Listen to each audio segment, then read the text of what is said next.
Hey guys, I wanted to make a quick video about reading the Bible. A lot of people at some point in their life, they decide, you know what, I want to read the whole Bible, at least once in my life, from front to back, the Old Testament and the New Testament.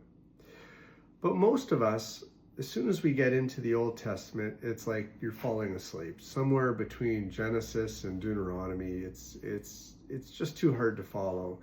And if you feel that way, you're definitely not alone.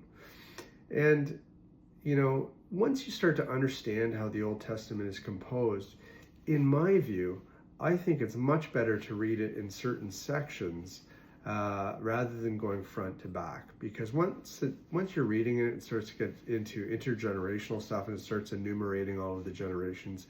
For me, I find it's just hard to follow. There's too many names, too much to take in. But when you actually start to understand how the Old Testament is composed, you've got the Pentateuch, which is the first 5 books, or the Torah as they call it. You've got the wisdom books, the historical books, and then you've got the prophets, major and minor.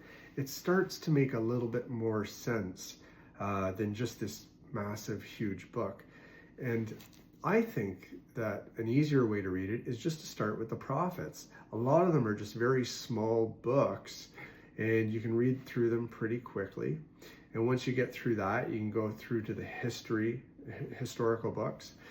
And once you make your way through most of the Old Testament in this way, then when you move on to the New Testament and you're reading about Jesus Christ and the apostles, it's like a breath of fresh air. You absolutely love it. It's material you're familiar with, things you've heard, concepts that we've all learned throughout our lives. And it's just so much more enjoyable to read. And then eventually you'll be through it all and your reading of the entire Bible will be done.